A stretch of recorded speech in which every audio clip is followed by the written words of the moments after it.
Mr. Dukes, Yes, sir. can you tell me about when you joined the military? How did you join? Yeah, I got out of high school at Georgetown, Illinois in 1941, and worked at Shadid Air Force during the summer on construction, and then I went to Indiana University in the fall, and was lucky enough to join a fraternity right off the bat. So I had my room and board, and I spent my freshman year at IU. I was 18 years old, and spent that whole year. Then I came back home and worked during the summer, went back in the fall, and that was 1942. And I don't know, it's about October, well, in fact, it was 26th of October. About 6 of us fraternity guys are sitting around one day, and we felt kind of guilty because we were losing every battle in the war, except I think maybe one naval battle. But the land wars we were losing, so we felt guilty. So the 6 of us go downtown Bloomington, Indiana, for Indiana University. We're all going to join the Marines. Well, I still only weighed about 123 or 124 pounds, and I was 5'11", 6 foot tall. And the recruiter sort of hum-hawed around and said, well, we're filled up right now. You come back in 6 months. So we were all of us were tall, skinny, I guess, so we all went downtown, a couple blocks downtown Bloomington, walked in the recruiting office, Army, sat down, and the recruiter just gave us a piece of paper and says, sign here. It was that simple. So we ended up in the regular Army, and not the U.S. Army, not the Army of the United States. Now, if you're drafted, that was the Army of the United States. And I got a serial number, 5th Service Command, 15304-102. Got my dog tags, and I was in the Army. But let us stay in reserves in school while to finish the semester. But we had ROTC, and the Army was in charge of the ROTC, so we had quite a bit of training, maneuvers. And in fact, I spent Christmas vacation with the ROTC, so I didn't get home for that first Christmas in 1942. I was called to active service in 43 and shipped to Texas, and Camp Phantom was a brand new infantry camp in Tyler, and we had to, in fact, I had to work about a week getting things ready to go, but it was a 17 weeks basic, and normally it's only 13 weeks, normal basic in World War II, and it was rough. But I found out most of us were college boys, and so we were training for OCS. I didn't realize that. So training ended about, I don't know, in July, and you had the choice of going to Officers Candidate School or what they call ASTP, Army Specialized Training, which was engineers. I didn't want to be an infantry officer, so I chose engineers, and I was transferred from the infantry to engineers and shipped to New York City and Fordham University, 198th Street and Fordham Road. And we took a full semester of engineering courses in 3 months.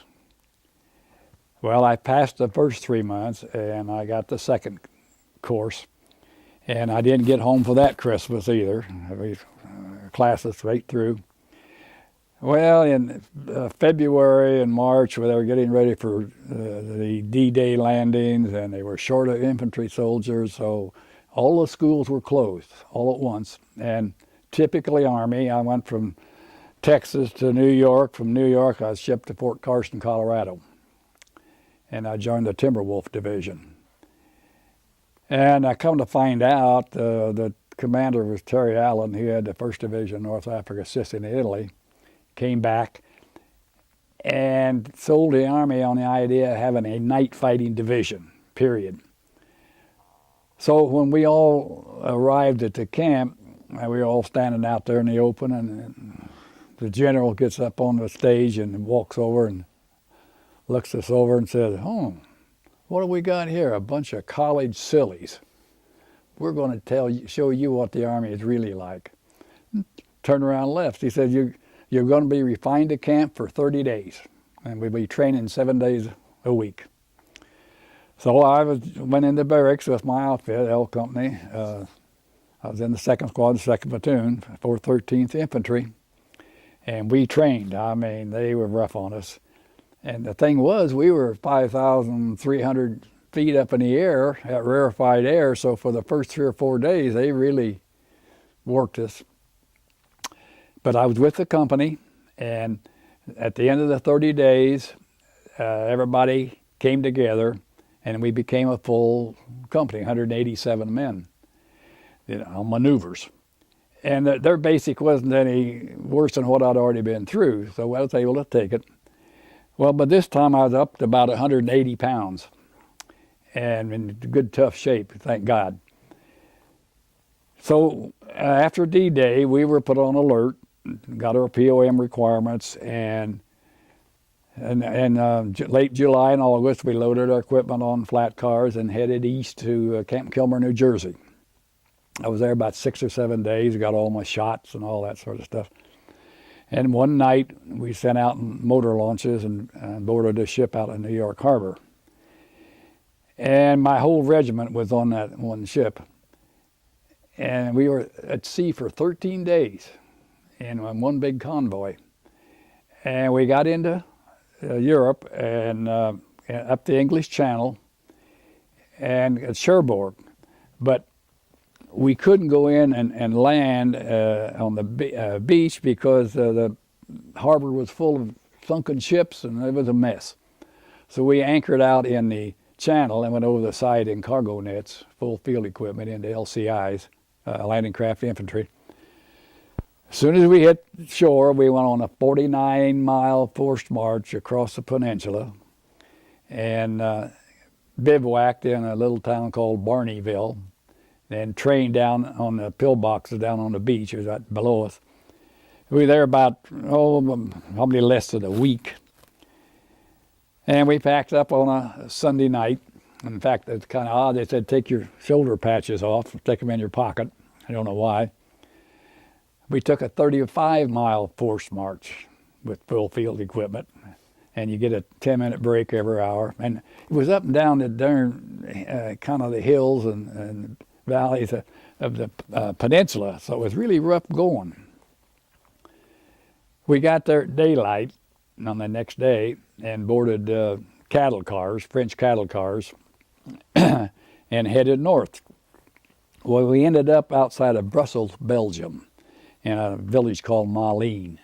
Pitched our tents, got them nosed around, and that first night, about 5 of us slipped out of camp and went into the edge of Brussels to a movie.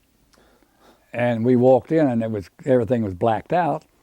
And we had our rifles with us and everything else, and we were sitting in the front row of the balcony. And the movie came on, and it was in English, but it was dubbed in foreign language underneath. So it was a comedy. It was called It's a Date with Deanna Durbin.